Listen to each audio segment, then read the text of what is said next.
Boa noite, pessoal, tudo bem? Sejam muito bem-vindos a mais um podcast aqui, né, do Data Squad. A gente ainda não definiu muito o nome, né? Não sabe ainda se vai ser café com dados, se vai ser fala general, fala recruta, mas o importante é que estamos aqui e vamos falar sobre dados. Estou aqui com o Matheus, né?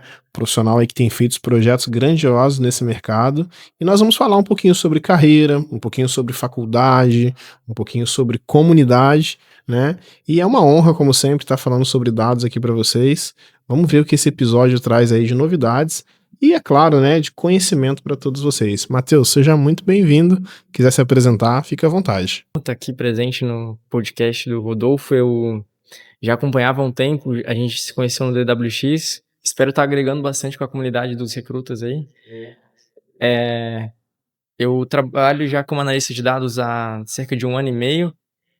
Já tive em projetos que a gente vai conversar um pouco hoje, mas eu espero estar agregando e espero que o papo desenrole ali em questão de faculdade, que agora eu tô terminando minha graduação em economia e tem todo um background bem grande na área de dados e nesse universo de economia no geral.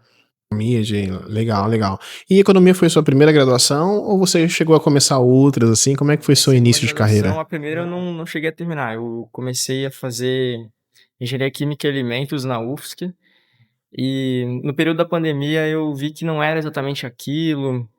Eu conheci o Power BI, que foi minha ferramenta de entrada no mercado, num evento de empresas juniores, do sul do Brasil, que juntou jovens de do Paraná, Rio Grande do Sul e aqui de Santa Catarina. Daí eu vi lá um painel, fiquei interessado, poxa, um negócio que era ao vivo e era bem bonito, assim, visualmente. E ali eu comecei a aprender, fazer alguns cursos, isso em 2019, né. E um pouco, né, do que eu aprendi e fiz, assim, na carreira foi logo em 2020, bateu a pandemia, seguiu todo aquele, eh, lockdown, enfim. Aquela coisa toda que todo mundo sabe, né, que foi feio, foi feio. E acabou vindo um pouco de um hype, assim, o pessoal falava um pouco de IA na época, e a questão da primeira graduação ali, na pandemia eu, saí, né, desse outro curso que eu comecei, daí eu via que a economia estava muito próxima, assim, para ser um curso realmente que, como eu queria trabalhar na área de dados, mas eu não sabia exatamente como entrar, mas eu via que tinha um potencial muito grande e me ajudou. E agora eu tô quase formado, apresentei o TCC faz 2 semanas, então eu tô Oh, bem. parabéns, parabéns. Que alívio. Oh. Nossa, noites mal dormidas, Você falou de uma coisa interessante, Uhum, né? Muitas pessoas hoje, Matheus, pregam que não é necessário fazer faculdade, né? Que a faculdade ela não é uma prioridade. E olha só, você conheceu a ferramenta pela qual você trabalha numa empresa júnior da faculdade. Então, eu acho que isso mostra um lado importante ainda da uhum, faculdade, né? A faculdade, querendo ou não, ela oferece contatos, um networking, que são uhum. diferenciais, né? Mas me conta, você migrou da engenharia para economia, o que que você notou de mais diferente, assim? O número, a quantidade de cálculo, assim, imagino que economia tenha cálculo pra caramba também. Tem. A diferença de negócio ali, o que que você achou mais diferente, assim? Qual foi a maior diferença Eu entre os acho que o cursos? principal são as pessoas. Eu vejo que também os cursos são como eu tive essa experiência em 2 cursos, eu meio que comecei a entender, assim, que você meio que tá seguindo como se fosse uma linha de pensamento que, é claro, vem dos estudos, das teses que são feitas anteriores, e você vai carregando aquela bagagem ali que vai ser, você sempre vai estar no ombro dos gigantes, né, que é aquela ideia do Newton que ele falava. Um roteiro, talvez, né? Tá seguindo um Isso. roteiro, E né? eu vejo que muitas pessoas têm mentalidades diferentes, assim, e ter migrado da engenharia que tem uma visão muito analítica, muito para processos e tudo mais, e eu saí para um curso que ele é das ciências sociais, que muita gente acaba achando que é mais exatas, mas Olha, eu achava que era exatas. exato. Só que economia, ele tem o pé nas exatas ali, eh, levando essa parte da estatística, econometria, modelos de previsão, séries temporais, que a gente acaba não achando que é uma visão de exatas, né, mas é um curso bem dinâmico, assim, o próprio fundador do DeepSeek, ele é um economista, a gente fica pensando que é um curso que acaba, levando muita gente até para cientista de dados, é bem dinâmico, acaba levando tanto o setor público, privado. Abre a mente, né, dá outras perspectivas que talvez a engenharia não daria. Cara, uma coisa curiosa, né? Eu vejo nos profissionais que são de outras áreas, por exemplo, eu tenho um DNA de TI, né? Eu nasci no TI, então eu fiz técnico de informática, fiz sistemas de informação e eu venho dessa raiz muito tecnológica. Mas eu vejo um destaque muito grande para quem vem de áreas como economia, estatística, né, na área de dados. Eu vejo que outros perfis mais business, mais negócio, se destacam bastante. Você acha que isso tem agregado valor aí na sua carreira hoje? Como é que você vê você se diferenciando no mercado a partir disso, Matheus? Tem sido o diferencial. Hoje em dia, o stack, você resolver os problemas ali a partir de algumas ferramentas em específicas, eu vejo que virou um pouco de commodity. E o entendimento de negócio, a regra específica para você realmente estar com o cliente e descobrir o que que ele precisa para resolver um problema é a questão essencial, sabe. E o curso de economia e toda a minha bagagem que eu tive prévia, deu muito noção de negócio, sabe, levando assim, o que que é o dia a dia do usuário lá, de quem vai ser a ponta final, digamos assim, e perguntar para ele: "O que que vocês veem hoje que talvez possa ser melhorado, automatizado?" E não só isso, mas entendendo como que isso impacta no valor do negócio para levar o maior ROI possível, né, que seria o retorno daquele investimento ali. Interessante, interessante. Eu acho que essa visão de negócio, muitas vezes, ela falta no profissional da tecnologia, né? O profissional da tecnologia, e eu falo por mim, muitas vezes ele é muito bit byte, né? Tipo, tá certo, não tá certo, encaixa, não encaixa. E eu vejo que essa visão de negócio, ela, cara, faz diferença. Isso para qualquer profissão. Mas me conta, você fez a graduação, aprendeu as ferramentas, como é que foi o seu caminho para aprender essas ferramentas? Você fez um curso fora da faculdade? Você aprendeu sozinho no YouTube? Como é que foi essa camada de aprendizagem? Essa camada de aprendizagem para mim foi muito, autônoma, assim, de autodidata, né, de realmente estar, aprendendo com cursos e tudo mais. Eu cheguei a fazer algumas consultorias para tentar, levar para frente e ajudar, mas eu vejo que de maneira autodidata, hoje meio que não tem como você querer assim, o ideal é começar como analista de dados, né. Claro. É muito mais difícil entrar depois como engenheiro e tudo mais, no mercado concorrido, né. E para mim, o que eu vejo como analista ali, de ter umas stacks básicas de cursos, né, como Power BI, DataVis. DataVis em si, pode ser Qlik, Tableau. Questão de programação, uma em específico você tem que ter um domínio, porque isso te abre porta, porque se você sabe fazer algo em Python, vai saber, replicar isso para outras lógicas de programação. É, uma vez que você aprendeu a lógica, os comandos básicos, trocar de linguagem é mais fácil, né? Exato, é é muito essencial ter essa visão, né. Então, querendo ou não, os cursos eles dão esse aval, só que para mim o grande diferencial realmente, tem que ter essa sanção de curso, né, para o RH entender Tem ali que que ter o você fez. carimbo, né? O Tem que ter o carimbo ele é carimbo. importante, né?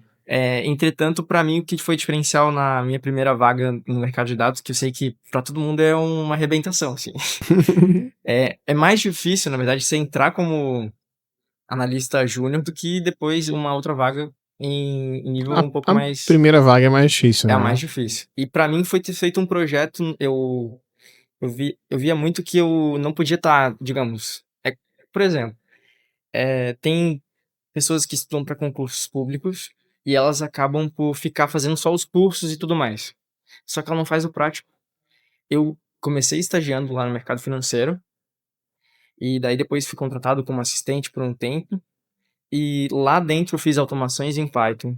Eu fiz um Power BI, mexi com pandas, fiz inúmeras coisas que agregaram para o pessoal de vendas, de marketing, que daí eles conseguiram, meio que consultar coisas que levava, demandas para outros setores, e eles queriam saber a questão era bem específica de consumo de dados, que era uma empresa que eu trabalhei que era, eles meio que fundaram o internet banking no Brasil, assim. Tem essa tecnologia e o que eles processavam e vendiam eram os dados. Sim, Só que o como se fosse cálculo... um burô de informações. Isso, é como se fosse... Eles são, tipo, a linguagem de programação que vai dentro dos bancos. Interessante. Que no final das contas é um grande e-mail. A gente manda um Pix, um TED, é tipo como se fosse um e-mail. Daí tem uma caixa de recepção única, tu envia. É tudo em C, Bem baixo nível, né? bem baixo nível, para ter velocidade e tudo mais. E daí lá dentro eles imprimiam relatórios que não davam uma visão geral, cabia no máximo um mês de dados. Caramba. Daí os analistas lá da área financeira faziam na mão, assim, pegavam no Excel e daí olhava um a um, daí cada vez que tinha que tirar um relatório tinha que fazer mês a mês, era loucura. Daí eu fiz um Power BI e daí lá ele botava a caixa que recebe, né? Daí empresas que eram tipo a TAM, Petrobras, a Vale do Rio Doce, consultava a caixa das empresas. Daí ele já sabia quanto que tinha o volume de dados ao longo do ano. Daí já tinha um gráfico, já fiz toda uma visão que a pessoa da área comercial levava tempo para receber essa informação, que é valiosíssimo, né? Então foi algo A assim. reação dela era mais tardia, né? Porque ela tinha que Isso. processar esse dado e depois tomar uma decisão. Isso que você está falando é muito interessante, né? Hoje a gente fala muito no mundo dos dados sobre um conceito chamado inteligência ativa. Uhum. Cara, inteligência ativa é o próprio dado gerando decisões e o próprio dado chegando na ponta sem a necessidade de uma interação humana. Então, são alertas, são relatórios, né? Às vezes até processamentos de IA mesmo, né? E eu vejo que isso é disruptivo ainda no Brasil, porque nem todo mundo tem isso ainda. Mas ao mesmo tempo é algo muito necessário, né? Sim. Falando um pouco dessa parte de disrupção, de necessidades, né? Você que tá vivendo isso na pele, como é que você está vendo de tendência no mercado? Você acha que a IA vai dar uma mudada na sua forma de trabalhar? Já mudou a maneira como você trabalha? O que você tem pensado nessa questão de tendências aí, Matheus? Assim, pensando em tendências mesmo, eu vejo que as pessoas estão saindo dos painéis, migrando para N8N, outras plataformas, né? E eu já vi informações que a pessoa receberia por um dash sem ter essa interpretação, sabe? Então, tipo, ele já recebe pronta essa análise e até pro WhatsApp. É meio surreal, Encurtou tipo, o caminho, né? encurtou o caminho. Só que é um detalhe que ainda não está sendo muito percebido. Quando a gente encurta o caminho, a gente perde muita informação. A gente está recebendo informação demais e ao mesmo tempo a gente não está cuidando dela, digamos assim. Tem que ter esse cuidado, né, de realmente estar olhando as informações e tendo atitudes com elas, sabe? Não é só... Tipo, como que ele processou, né? Como que ele pensou aquele insight, né? Qual o histórico que ele tem, né? Analisar talvez o resultado, mas também dar uma olhada na massa de dados, talvez. Realmente esse é um risco, né? Toda vez que você recebe algo que foi muito compilado, né? Às vezes é interessante olhar as origens, né? Houve um estudo recente, lá de Harvard, que era a respeito de o quanto que a velocidade dos vídeos que a gente assiste. Eu vou passar essa mesma ideia que eu acho que é meio que comparável, né? Isso não tá fundamentado ainda, Não tá mas diretamente ligado, isso. mas é correlato. Vídeos que as pessoas aceleram acima de 1,5 já começa a perder muita informação. Então, se a gente faz algo no 1.0, que era para ser o padrão, a gente absorve muito mais as informações. Tem já estudos que falam também que escrever e tudo mais ajuda também a capacidade de você realmente absorver aquelas informações. Compreender mesmo, né? Se você recebe tudo pronto, sem nenhum aperfeiçoamento, ou, sabe? Então, eu acho que é um detalhe que a gente está perdendo com essa velocidade das IAs e tudo mais, que tem que ser reforçado e tomado cuidado, sim. Legal. Interessante pensar nisso. É um ponto de vista, assim, diferente, né? Porque todo mundo tá correndo para usar as IAs, né? Tá rolando uma corrida virtual aí para saber quem usa mais IAs e melhor, né? Uma coisa que eu vi interessante, se eu não me engano, foi até no post de alguém da comunidade Python. Ele foi um estudo recente também. E nesse estudo dizia que os programadores acham que estão sendo mais rápidos por causa da IA, mas na verdade eles estão sendo mais lentos. Só é mais divertido usar a IA, entendeu? Então, existe uma falsa impressão de velocidade ali. Não sei se é real, não li o estudo na íntegra, mas é uma coisa a se pensar. Aproveitando esse gancho, queria falar um pouquinho de comunidade, né? Nós nos conhecemos no DWX, né? Ou DWX, né? Grande evento, inclusive, ó, 27 de março, 26 e 27 de março do ano que vem tem de novo, hein? Tá chegando, já garante seu ingresso, porque vai ser imperdível. E você esteve lá por conta da comunidade Python Floripa, né? Você conheceu o evento através da comunidade Python Floripa. Matheus, conta um pouco para nós como as comunidades influenciam a sua jornada, como é que elas influenciaram, os amigos que você já fez, o que a comunidade te proporcionou enquanto profissional, enquanto pessoa. Conta pra gente um pouquinho. Nesse processo de início, para mim, ali, quando eu estava realmente fazendo os cursos, estudando, eu estava fazendo faculdade, trabalhando e no meu tempo livre eu estava estudando Power BI e programação e tudo mais. E geralmente era nos finais de semana, as comunidades ali ajudaram muito a dar aquele gás, né. Então eu tive já no meetup de Power BI do Brian, que logo já vai estar aqui. Também já tive nos da Indicium, que são de DBT. No dia 23 vai ter outro agora, na CAT, se eu não me engano. E também no Python Floripa, eu conheço gente do PyLadies lá também, que é uma comunidade que tem crescido bastante. E eu vejo que é muito diferencial, assim, você vai aqui na Grande Florianópolis, pelo menos onde eu tenho ido nesses eventos, tem sido em empresas muito, referência, assim. Então na RD, na própria CAT, que é a associação, né, quanto na própria Indicium, e também já tive na Nelway.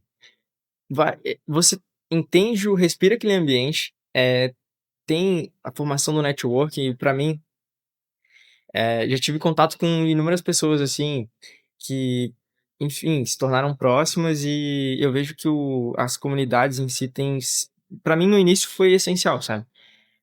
Realmente o próprio ingresso do DWX eu consegui na realidade foi num evento da Indicium, e daí um cara lá viu um story meu, e daí ele veio conversar comigo, mandou o ingresso, foi bem interessante, assim. E e foi despretensioso, sabe, fui realmente lá para absorver conhecimento, e e vejo que as comunidades, assim, hoje a gente teve eu acho que até o Python Brasil foi aqui na Grande Florianópolis o último, se eu não me engano.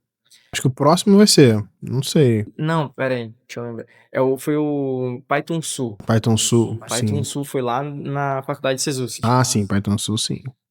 E realmente é algo que muda, sabe. Eu conheci até enfim, outras empresas e tudo mais.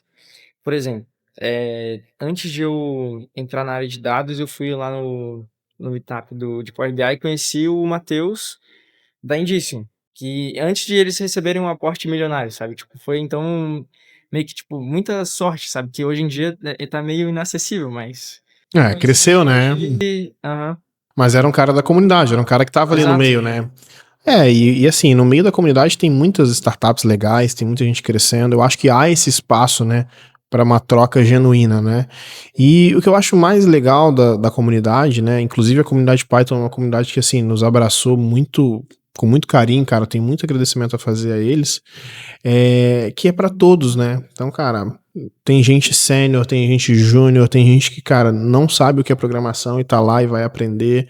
Então é muito, cara, é muito aconchegante estar ali, né? É muito aberto. Isso eu acho legal demais, né? E uma coisa que todos os eventos, assim, eles sempre reforçam e é algo que eu levo, sabe, que eles sempre dizem que não é a ferramenta e são as pessoas que fazem, sabe. E Isso, as nossa, isso pessoas é é muito muito inteligente, né? uhum. As pessoas sempre em primeiro lugar.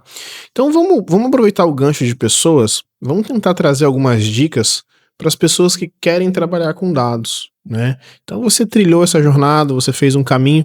A gente sabe que não existe um caminho único, né, Matheus? Cada um vai fazer o seu caminho, cada um vai fazer no seu tempo. Mas o que que você faria hoje, né? Se você tivesse que começar, eu quero trabalhar com dados. O que que você faria hoje para ingressar nesse mercado? Eu vi um estudo recente que ele separou as empresas em tiers, que seriam meio que os níveis, né, de empresas que a gente pode classificar como de nível zero, que é aquela empresa que trabalha com Excel, não tem conhecimento nenhum. A empresa de tier 1 que ela tá no nível competitivo regional, tem crescido e, enfim, a nível 2 seria tipo, no Brasil, né,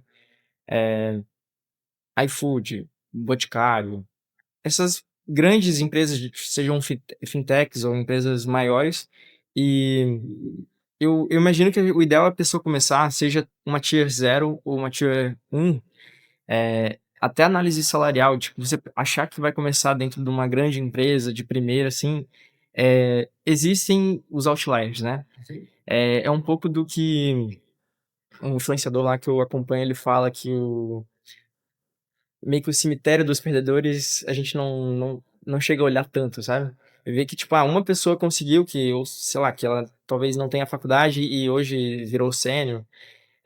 Existem esse grande número de pessoas que, às vezes, acabam por entrar nessa possibilidade de uma entrada um pouco mais fácil, uma grande empresa de primeira, só que a gente. O Se que que destacam, acabam que se destacam por isso também, né? sim, mas eu vejo assim, o que que hoje, pensando em grande quantidade de números, né, e a gente que é da área de dados tem que falar em dados. Eu Claro. acompanho sempre o State of Data Brasil, que acompanha os salários e os cargos de dados, né. E lá fala que tem uma correlação implícita entre formação, então a graduação tem um número muito grande de pessoas já com pós-graduação na área de dados. Não é um impeditivo, só que vai te acelerar e vai conseguir. Eu mesmo, eu entrei na área de dados antes de estar Concluir, né? realmente antes de concluir. Sou ali um outlier, né, digamos. Só que se a gente for pensar num cenário que em 2020, teve um boom muito grande de empresas e tudo mais. Naquela época teve muita gente que conseguiu entrar, fazer a carreira, só que agora já em 2025 tem ficado muito mais difícil. E eu vejo que esse ponto para a carreira, para quem está começando, é focar numa graduação que te dê essa abertura para esse tipo de coisa. A própria Universidade Federal de Santa Catarina tem lá o curso de Ciência da Informação, já que está começando tem pouco tempo. Tem lá matérias de Data Science, de bancos de dados, que vão te dar uma robustez, conhecer pessoas.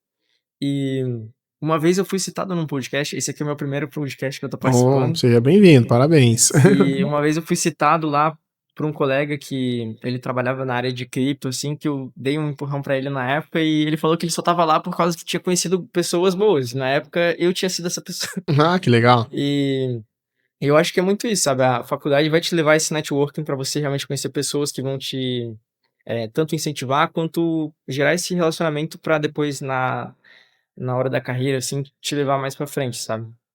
Eu Eu vejo que é um pouco disso, assim, no âmbito geral de carreira, né. Mas assim, umas dicas que eu daria mais básicas, assim, na minha visão, né, claro, pode ser que tenha gente que discorde, mas, por exemplo, no LinkedIn lá existem algumas, não sei a palavra certa, mas boas práticas, assim. Aquele selo de Open to Work, não usem isso. Né? Por favor, pessoal, não usem isso.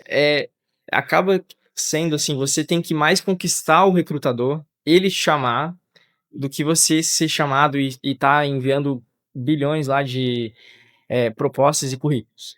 Isso hoje não tem valor. Você tem que se posicionar, então hoje, como que se posiciona, né?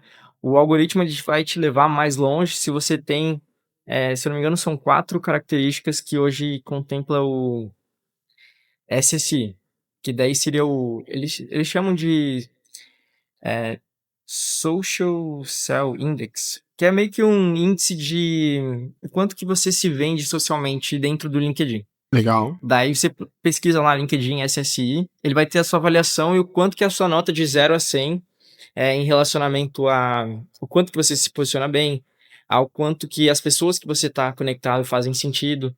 E e ali é muito um guia e vai te levar muito mais longe, sabe. Porque, por exemplo, no meu caso, na segunda vaga eu fui chamado por uma recrutadora. E hoje estou trabalhando nessa mesma empresa e não tive que correr atrás ou ir Não além teve que para procurar uma vaga, né? isso, eu acho que o profissional ele tem que ir num ritmo um pouco, meio fora, assim, sabe? Sim, sim, sim. E aquele selo de Open to Work ali realmente acaba mostrando, tipo, uma fragilidade. Meio que eles querem uma pessoa que tá numa empresa, é um pouco mais fácil para os recrutadores. Entendi. Mas é. Legal. É assim, ó, o que eu posso dizer, né, para quem quer entrar como analista, quem Uhum, quer ser engenheiro de dados, principalmente nível júnior, né? Eu não me prenderia muito ao cargo, sabe, Matheus? Eu me preocuparia em, tipo, atuar com dados, tá? Então, às vezes, tem outras posições que a gente consegue trabalhar com dados, né? Então, a gente conhece, por exemplo, analista de MES, analista de planejamento, analista de indicadores, o próprio analista de BI, né? Que não é uma vaga, teoricamente, específica de dados, mas é uma área de dados, né? E eu vejo que um dos erros de quem está começando é focar muito em querer ser analista de dados ou querer ser engenheiro de dados. Pessoal, o cargo ele é importante, com certeza, mas a função, você demonstrar que tem aptidão e sabe resolver um problema de dados, eu acho que está um pouco acima disso, sabe? Mas ainda nessa linha, eu queria voltar um pouco para a parte técnica. Você falou um pouco de Power BI, um pouco de Python, um pouco de SQL. Se a gente fosse atribuir pesos para essas tecnologias na sua carreira, como que você distribuiria isso daí, Matheus? eu vejo que Python e Power BI em primeiro lugar, sim. Uhum. Mas os pesos, né, de 0 a 10 ali, eu acho que o Python compõe 40%, por ter me dado a questão da lógica. Realmente. Eu comecei a programar em C e C++ na faculdade mesmo, antes de ChatGPT, antes Não de. tinha moleza, na Não tinha unha. moleza. Programação raiz, né? Programação raiz. Era Legal. um pouco de Stack Overflow, era um pouco de Oh, fóruns, e isso deu muito o conhecimento chave, assim, realmente, porque eh, ter essa mente para resolver problemas. Depois o outro stack realmente foi o Power BI para poder exprimir as ideias e ali realmente tirar as regras de negócio e que hoje leva muito valor, sabe. E daí eu acho que os 20% eu colocaria ali o SQL e também, deixa eu ver o que mais foi essencial na carreira, assim, cloud.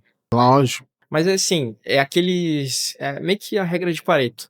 Aqueles 20% eles vão representar hoje um potencial muito maior. Se eu focar nos 20, né, ele gera muito mais resultado do que esses outros, né. Mas mesmo assim, eles são importantes, só que esses 20 que a gente acaba. Usando mais no dia a dia, né? E Isso. resolvendo problemas, às vezes, até maiores, né? Com eles. Legal. Assim, ó, a gente falou da parte técnica, eu acho que é legal a gente falar também um pouquinho da parte mais soft, né? Cara, é nítido que você é um cara que se comunica bem, mas eu imagino que tenha outras soft skills aí que te ajudam, né? Então, pessoal, o mercado de dados, mercado tech, ele não é só tecnologia, ele é soft também.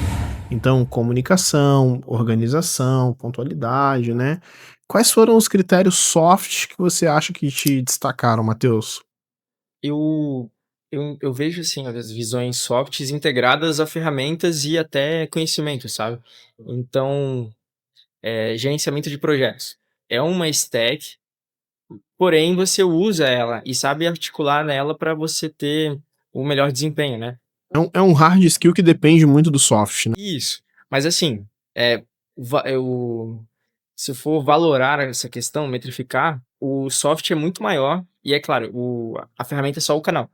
Eu posso usar inúmeras ferramentas, mas a maneira com que eu me organizo, seja na maneira Scrum de trabalhar aquilo ali, ou seja, no Kanban que eu vou usar, parte muito dessas softs aí no caso, comunicação para um analista de dados é essencial. Mas entendimento de negócio, eu não sei se é exatamente o nome da soft para isso, mas você ter meio que uma empatia de realmente ver qual que é o problema. E esse ponto eu acho que é um pouco mais difícil para as pessoas de entenderem, sabe. Teve uns casos, assim, específicos que a gente tinha um problema lá recente, que o engenheiro, ele meio que tinha a solução, só que ele não sabia meio que explicar pra gente, o pessoal que estava explicando não sabia meio que comunicar. E Ele sabia resolver, mas não sabia dizer como estava resolvendo, era isso? não. ele tinha solução, só que ele não sabia exatamente o que a gente estava fazendo e o que a gente precisava. A gente tinha que fazer uma análise inteira lá do Databricks e a gente ia meio que fazer na mão. É o que estavam passando pra gente. Daí eu peguei e sentei do lado do engenheiro e eu assim: "Pô, eu sei que existe uma forma de a gente olhar lá dentro dos notebooks as informações e tal. Tem como disponibilizar isso?" "Tem." Isso não estava disponibilizado para os analistas. Daí eu fui lá, conversei com eles, eles disponibilizaram um trabalho que ia levar 2 semanas, a gente levou ali 3, 4 dias. Caramba, Então, uma tipo, diferença boa, né? exato, e ter um pouco desse contato. Às vezes os engenheiros são muito fechados, assim, acabam não comunicando e, Engessado, você diria, talvez? eh, não é que eles meio que são mais aptos a hard skills, sabe. Eles têm as competências certas nos níveis que precisam, sabe. Então não é exatamente esse termo, mas mais ou menos isso. Interessante, interessante. Você citou uma tecnologia aí que a gente não tinha mencionado até então, né, que é o Databricks. Eu vejo um grande mercado aí para o Databricks, para o Snowflake, para tecnologias, eu nem sei se a gente pode dizer emergentes, né, porque os caras já são gigantes, né? Eles são novos, teoricamente, mas eles já são gigantes. O que você vê de oportunidade nesse mercado aí de Databricks e Snowflake? Você vê que é um caminho para quem está começando ou seria uma página 2, Matheus? Assim, ó, há um mês atrás, a minha resposta seria diferente da atual, porque o Databricks acabou de lançar ele é meio que open source, só que agora que eles abriram uma plataforma aberta para estudar o Databricks, porque antes era só se você tivesse uma conta mais corporativa, sabe. E isso foi muito recente, foi uma virada de chave para o Databricks, porque daí tu consegue acessar a comunidade, as pessoas conseguem entender lá dentro, e essas tecnologias que a gente pode chamar de emergente, ela o grande diferencial dela lá é realmente ser um grande repositório, você conseguir ter esse histórico lá dentro realmente, conseguir fazer os catálogos ali com a questão de, tipo, fazer, os esquemas como, tipo, ouro, silver ou até bronze, e Fazer a arquitetura medalhão real, isso, né? ali Uhum. dentro. E bem de maneira bem fácil, assim. E também eu vejo que os engenheiros conseguem trabalhar em inúmeras, linguagens de programação. Lá dentro da empresa que eu trabalho, eu estava com, se não me engano, 4 engenheiros mexeram no Databricks, cada um meio que falava uma linguagem diferente, em cada notebook, assim, para fazer uma Cada consulta, um à sabe. sua maneira, né? Era Java, C, Python, tipo, Caramba, bem diverso, assim. E o Databricks eu vi uma solução recente deles que, não sei se você já ouviu falar no Kaggle. conheço. Pra mim foi diferencial no início de carreira, assim. E o Kaggle tem muitos notebooks que daí trazem as análises, né. Sim. E a gente antes fazia na mão, esses notebooks com a programação.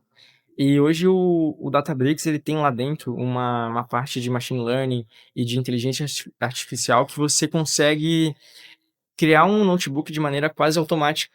Você coloca a sua base, ele faz a análise inteira do seu dataset, no caso, e também mostra questão de correlação, leva análises preditivas ali dentro que você tem que especificar. Tudo isso com base no Databricks. Tudo no Então é Databricks. um notebook, por exemplo, um Jupyter, alguma coisa assim, mas dentro do Databricks. Exatamente. Legal. E eu vejo que é uma ferramenta que antes a gente precisava ter um cientista muito apurado dentro, trabalhando, e hoje em dia eu vejo que acaba sendo alguém que tem conhecimento da área, entendendo a programação, é claro, um cientista nesse caso, ele vai ter que entender ali dentro, se o p-valor faz sentido, se o modelo está bem treinado, e saber alguns diferenciais para o tipo de modelo e saber encaixar ele. Esse que é o grande ponto para IA, você explicar para ela o que tem que ser feito, para esse profissional é essencial. Interessante, interessante. Eu tenho visto Databricks, tenho visto algumas tecnologias como o Airflow também, e eu tenho visto muitas certificações sobre o tema. Como que você vê esse caminho da certificação, Matheus? É algo que você está almejando? Você pretende tirar uma certificação? Você acha que é algo que diferencia? Você acha que já é algo para quem é mais experiente, quer pegar um cargo de pleno, sênior? Como é que é essa sua visão aí sobre certificação? A visão de certificação, eu acho que se atrela muito ao que eu comentei anteriormente ali, mas não cheguei a aperfeiçoar muito, que é a questão dos tiers de empresa. Para começar, numa empresa lá de tier 1 que trabalha às vezes muitas vagas vão te falar, né: "Ah, precisa de Apache, BigQuery, precisa de inúmeras certificações, daí tu vai entrar no mercado de trabalho ali, na vaga realmente é um Excel. Então, não adianta, tem que ser a parte prática, né, como eu falei anteriormente, mas essas de Tier 1, eh, a certificação eu acho que ela cabe para o Tier 2. Você quer trabalhar numa empresa nível nacional, bem abrangente, gigante, é nesse tier, e eu vejo que PL300 hoje é essencial, pensando em Power BI, também as de cloud, eu vejo que é um grande diferencial a questão da estratégia multi-cloud, de saber não só a cloud, mas também o Terraform, que você consegue manipular, dentro de faz uma VM que daí consegue consultar uma base de outro lugar, sabe. Então, tipo, fica Provisionar ambiente, né? Fazer exato. subir, descer ambiente é uma skill importante. E a certificação é um pouco desse patamar, assim, de, né. Então, se a gente está falando de uma empresa muito pequena, talvez a certificação não seja um diferencial. Mas se a gente vai para empresas maiores, aí a certificação faz mais sentido, né? Exato. Eu tenho algumas metas anuais ali, eu coloquei 3 grandes, certificações esse ano. Daí tenho estudado para PL300 que ainda falta fazer a prova ali, mas como já tenho conhecimento histórico de Power BI, mas eu vejo que para o analista ali que quer trabalhar numa empresa de nível maior que necessita, para um nível indo para sênior. O Sim, a sênior certificação, são anos de trabalho para isso, né, mas, claro. pra se consolidar na plenitude do cargo, eu vejo que a certificação os essenciais, né. Se a pessoa trabalha como analista de dados, uma da visualização específica que ele usa, então o DataVis dele, se é Power BI, ter uma específica disso, cloud. Eu acho que é interessante fazerem a consulta se alguém está querendo começar no mercado de dados, já vai a partir, do próprio da própria pesquisa nacional, dos próprios analistas, entende lá dentro é o esqueci agora o nome do report, é do Data Hackers. Eles têm Sim, salários, cargos, isso, né? e Uhum. daí lá dentro tem as maiores stacks. Então, tipo assim, o que que o mercado hoje está mais contratando? Então a gente vai ver, a pessoa lá, se eu não me engano, tá o AWS, Power BI, e pegar essas principais tecnologias, sabe, e tentar tirar certificações para esses níveis que daí você vai ter um mercado muito maior. Se você já trabalha em específico, com uma lógica de cloud, digamos, com GCP, você aperfeiçoa isso, porque você já trabalha com isso e é melhor para sua carreira. Mas se você tá, sei lá, foi realocado e tá procurando vagas, né, tenta procurar o que tem maior número e às vezes tem que entender conciliar essa ideia, né, de às vezes o que que você teve muita experiência, pegar certificação, se não tem tanta, pegar o que mais tá abrangente no mercado para poder ter mais abertura. O que o mercado mais oferece vagas, né? Cara, interessante um pouco dessa estratégia.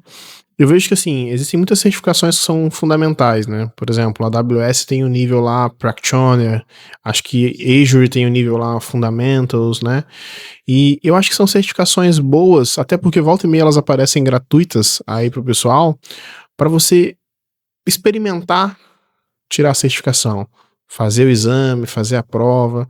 Eu tenho um amigo que fala que certificação é muito o exercício de você estar lá, sentar, fazer a prova, entender, não ficar nervoso com as questões, né?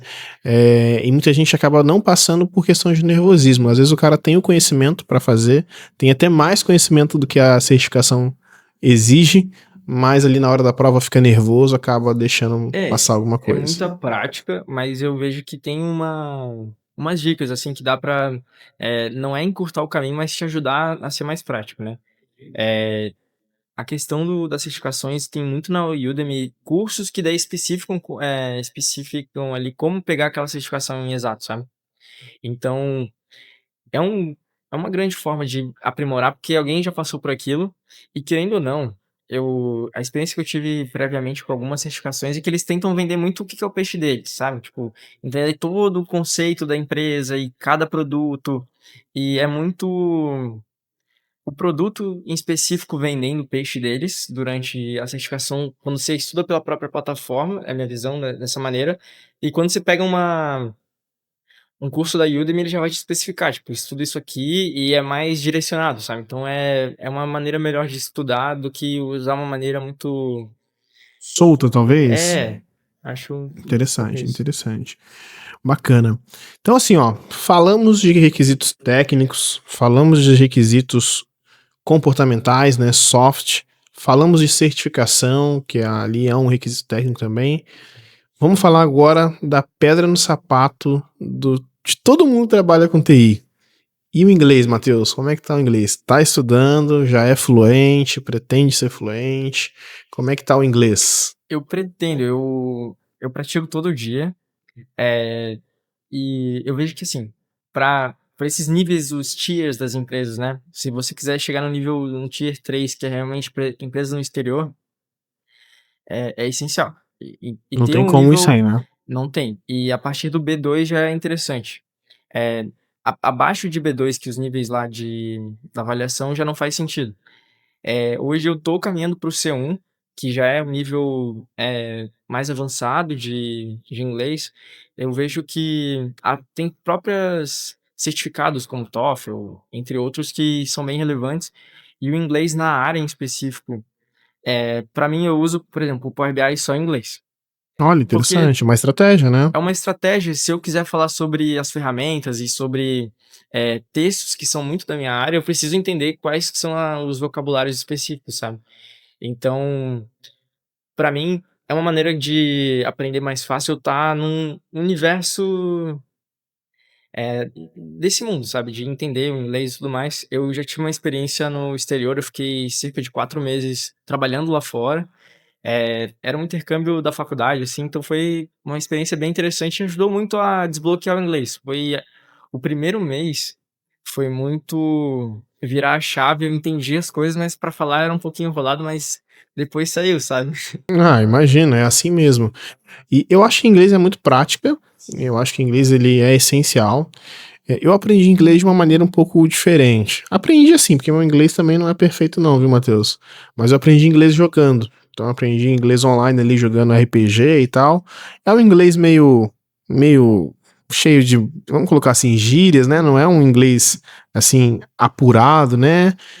A gente acha muitas vezes que, assim, quando a gente compara Brasil e as empresas estão pedindo inglês e te questionam na entrevista, você fala, eles vão falar: "Não, não tá muito bom o inglês".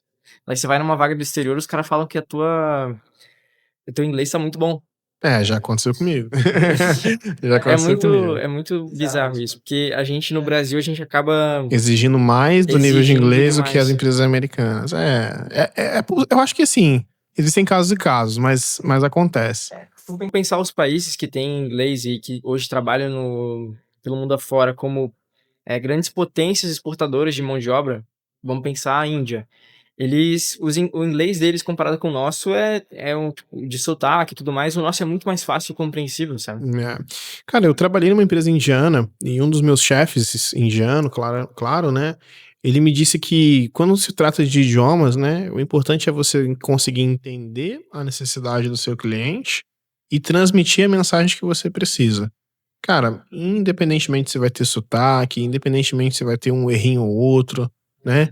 E principalmente quando a gente tá no nível ali de analista, desenvolvedor, né? Não precisa ser um inglês comercial, vamos dizer assim. É lógico, quanto melhor o seu nível de inglês, mais sucesso você vai ter. Mas não precisa ser aquele inglês, sabe, aquele de sales, sabe? Do cara que vai falar com o CEO, com o C-level. Porque geralmente a gente, em cargos de análise, a gente nem tem tanto contato com essa galera, né? Então a É gente tá mais ali num nível operacional, então eu acabo discordando um pouco, porque eu vejo que, assim, o nível para um analista de dados, ele tem que passar muito bem as ideias e ter um inglês um pouco aprimorado. Talvez para um engenheiro de dados não tanto. faz sentido, faz sentido. O analista hoje ele tem um nível de cobrança um pouco maior no inglês, porque é um nível C1, C2, fluência e avançado. Pelo que eu tenho acompanhado, tem alguns canais e alguns perfis no LinkedIn, a Tami, tem um Trampo na Gringa, tem alguns de referência, assim, que eu ouço falar, eles falam muito isso. O analista de dados ali, ele ele acaba por ter que expressar muito mais entendimento de negócio Acaba e que ele tem que fazer um storytelling, né? Ele tem que contar uma história, ele tem que, às vezes, fazer a apresentação. Mas é que assim, ó, eu acho que no nível entry level e medium ali, ele talvez não tenha tanto contato com o C-level. Mas um cara sênior, com certeza, entendeu? Então, eu acho que depende do nível, né? Talvez do tier, né? Tanto da empresa quanto da posição que ele tá ocupando. Mas assim, a verdade é que inglês é essencial, né? Então, cara, aprenda inglês. Eu acho que eu peco um pouco nisso.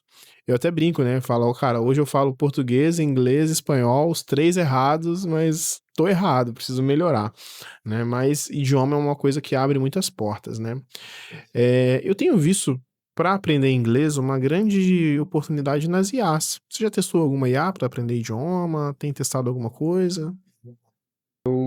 até eu uso o ChatGPT às vezes, porque eu meio que especifiquei ali um pouco do que o nível que eu tô e também, o meu foco. Então, por exemplo, se eu tô com um foco mais específico num vocabulário mais específico, né, eu consigo conversar com ela com o meu próprio áudio, ela vai já dizendo o que que tá precisando arrumar, né. Até o Duolingo, eu cheguei a receber um tempo do período gratuito lá. Eu assino hoje, tem 3 versões, se eu não me engano, a gratuita, a versão primeira que é paga e a segunda que daí usa IA nesse estudo, né.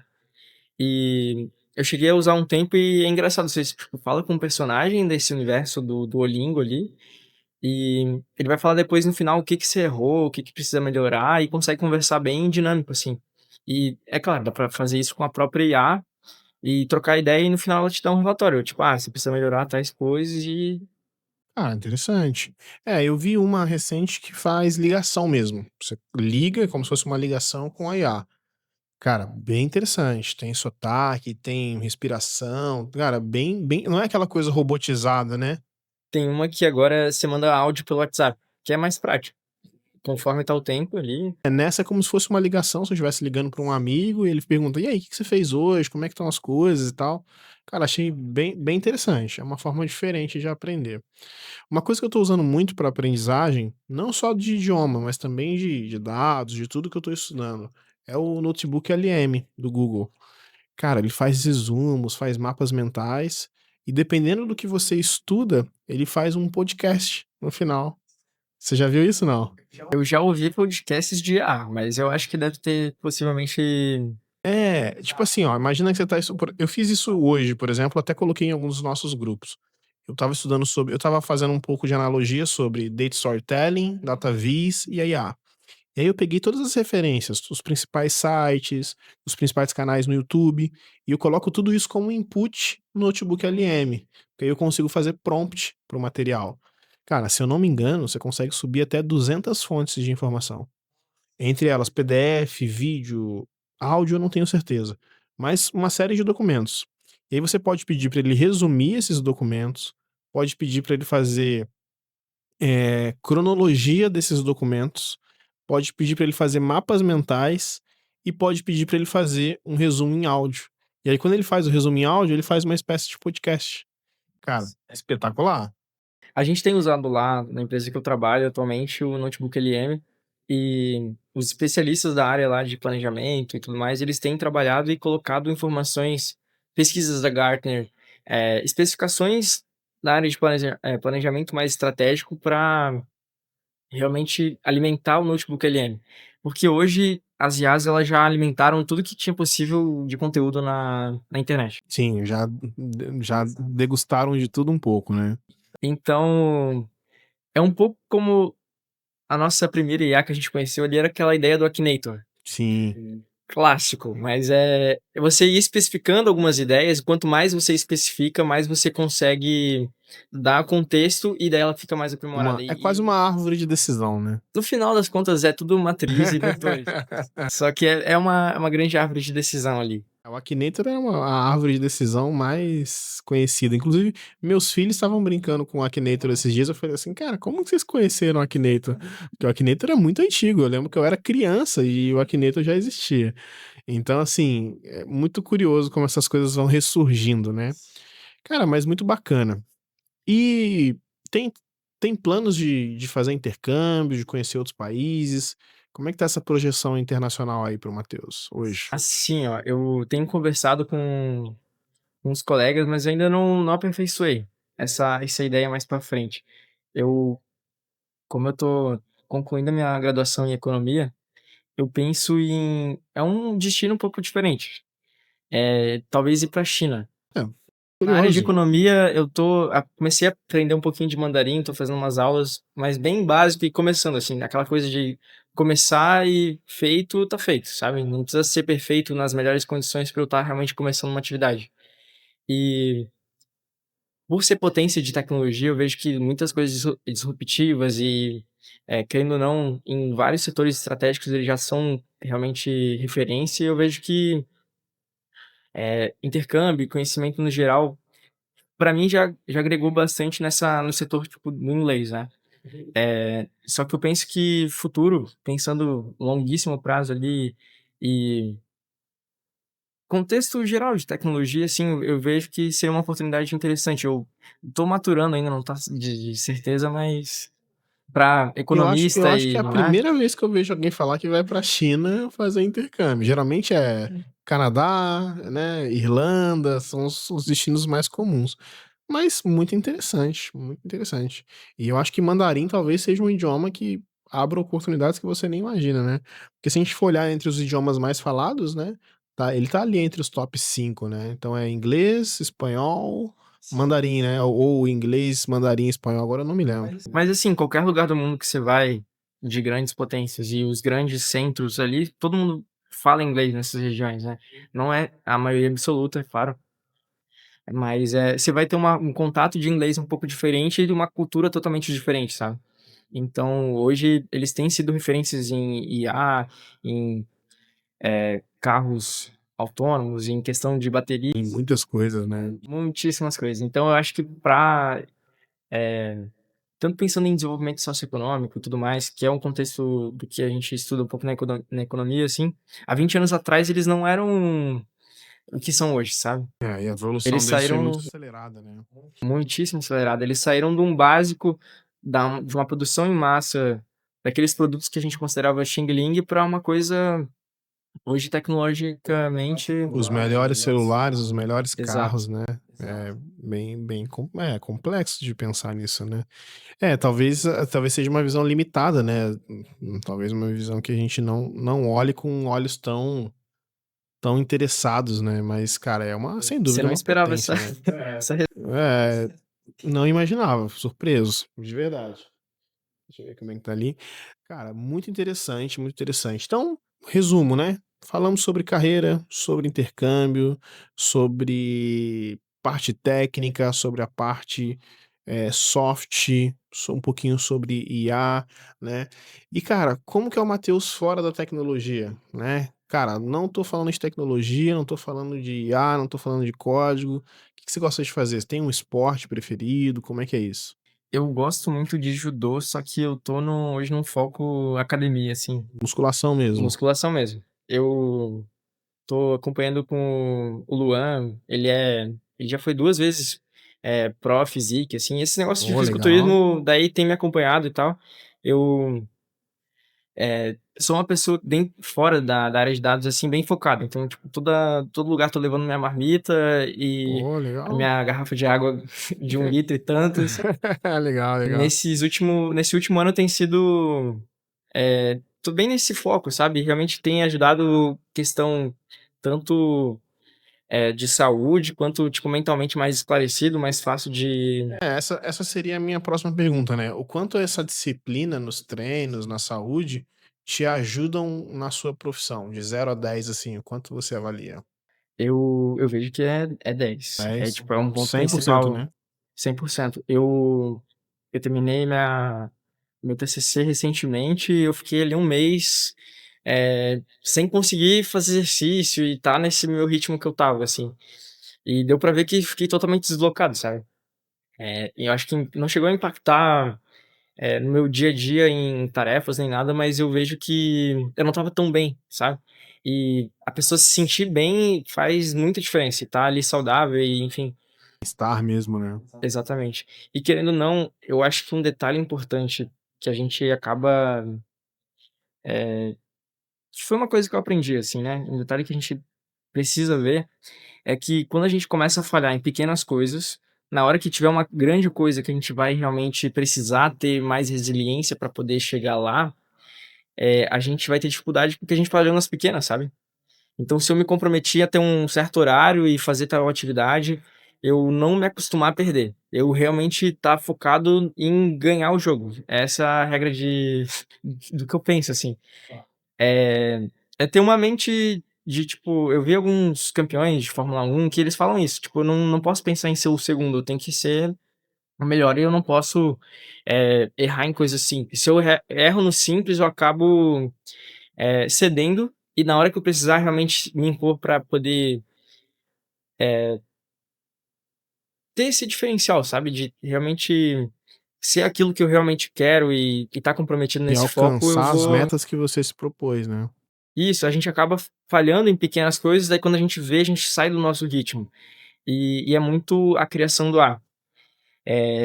Pra mim é uma coisa que a formação de hábitos para exercícios e academia, que daí tem ajudado tanto na parte da carreira, que daí eu tenho conseguido fazer cursos e me especializar, é esse ponto, sabe, de realmente a criação do hábito de se você começa a errar que, por exemplo, choveu, eu não vou na academia.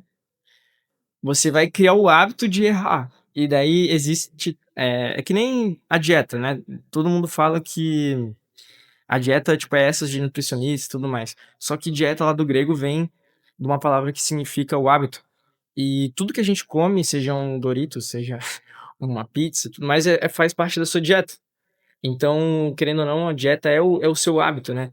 E você tá acostumado com pequenas falhas e tudo mais, assim, não vou dizer que é inaceitável, que você não pode errar e tudo Existem mais. exceções, né? Existem exceções, eu acho que também, ninguém consegue manter nada perfeito de, tipo, treino, academia, relacionamento, trabalho, tudo equilibrado. Não existe equilíbrio, na verdade, né. Você tem que, no primeiro momento quando estava entrando na carreira de dados, o meu foco era carreira, estava ali, né, em certificação, em conhecimento.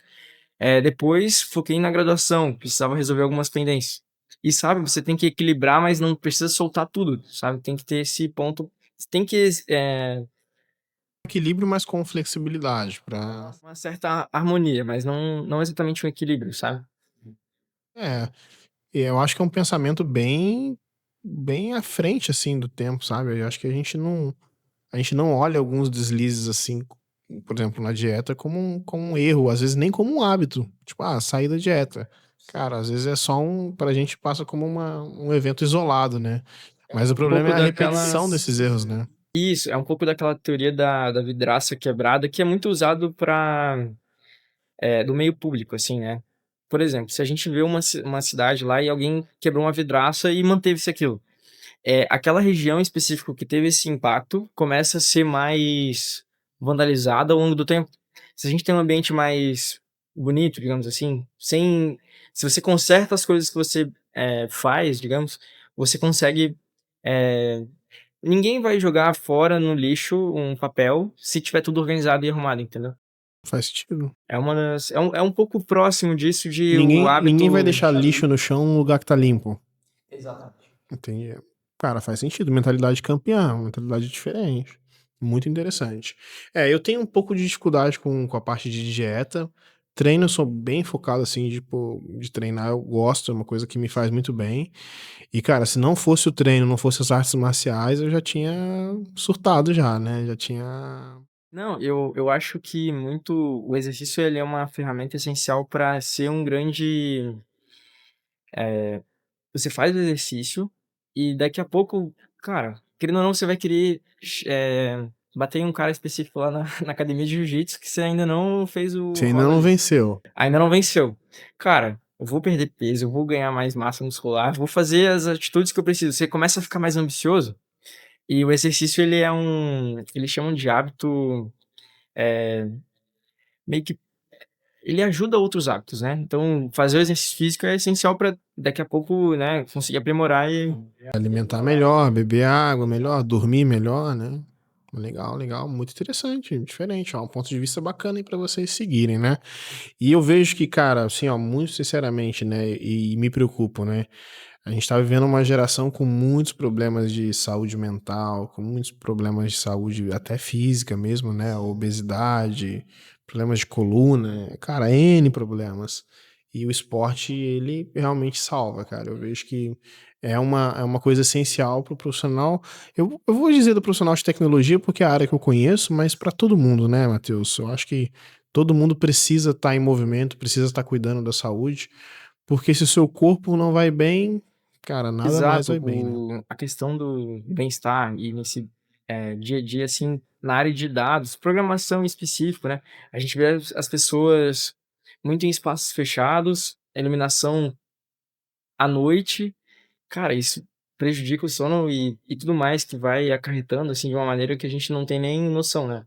Eu acompanho muito o Wesley Delanogari, que fala muito dessa questão de sono, questão de hábito, e Ciclo circadiano, aquela coisa essas coisas. toda. E eu acho muito interessante, assim, e também tem esse ponto, né, a saúde mental tá bem alinhada para momentos que você consiga, querendo ou não, para desempenhar bem, é esse ponto, né, não tá tudo equilibrado, mas deixar de maneira harmoniosa, sabe. Sim, claro, deixar um fazer as coisas que elas se tornem mais flexíveis, né, que elas se tornem mais possíveis, né. E o foco não é importante, né, fazer aquilo que realmente vai mudar o jogo e não focar em algo que não seja tão relevante para aquele momento. A gente acaba apagando incêndios, fazendo coisas que nos distraem, mas não sei se você já ouviu falar naquela matriz de Eisenhower. Eu já ouvi falar, mas eu não me lembro, pode comentar, por favor. O Eisenhower, ele foi um presidente norte-americano que ele era conhecido por fazer muitas coisas e ser diferenciado em produtividade, sabe. E ele dividiu uma matriz, assim, de eixo Y e X com prioridades e também a questão do tempo ali. Se tem algo que eu tenho mais tempo para fazer, mas não é tão prioritário, não vou fazer agora. E você delimitar esse tipo de coisa é essencial para até você tanto a gente tem que se sentir produtivo, querendo ou não, em certas horas, né.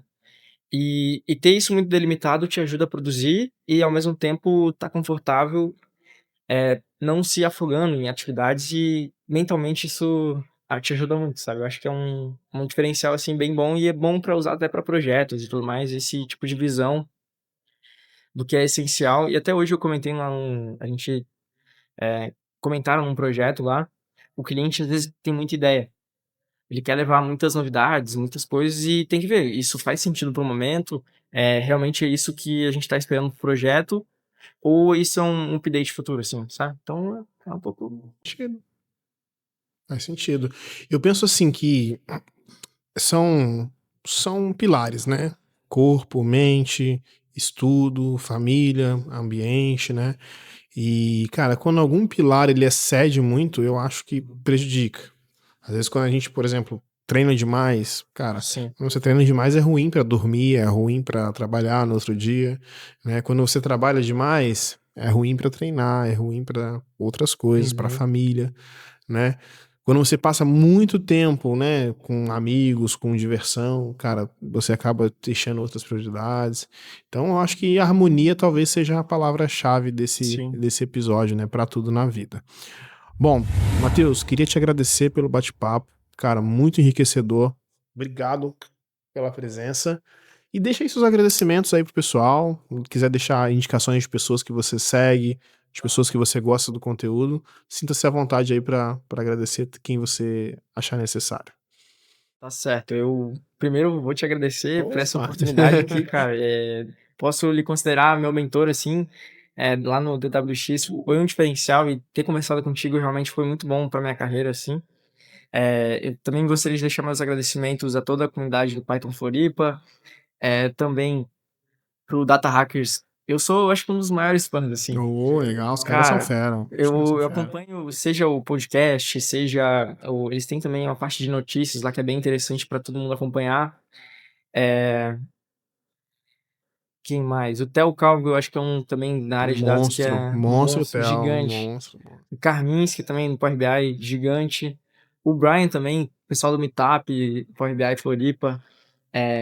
O Python Floripa eu acho que eu já comentei. Já, já.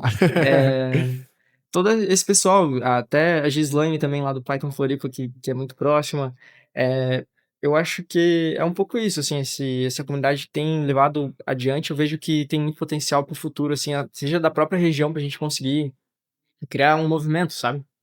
Eh, Nos projetos que eu tive participando junto do Sebrae, a gente fez um estudo das áreas de atuação de tecnologia no estado, assim, cara, análise de dados tem potencial para nos próximos 3 anos crescer quase 50% na região. Caramba, olha que legal, não E imaginava que era espero, tanto. o potencial de pesquisa em que as empresas meio que estão querendo profissionais nesses próximos anos na região muito grande, e eu espero estar ajudando a contribuir aqui, e vou mandar um abraço para minha família, para pra minha namorada. Ah, legal, É isso. parabéns. É isso aí. Obrigado, Matheus. Pessoal, se você gostou desse bate-papo, se inscreve aí no canal, tá? Deixa o seu comentário, deixa a pergunta. Tenho certeza que o Matheus vai estar ali para responder vocês também nos comentários.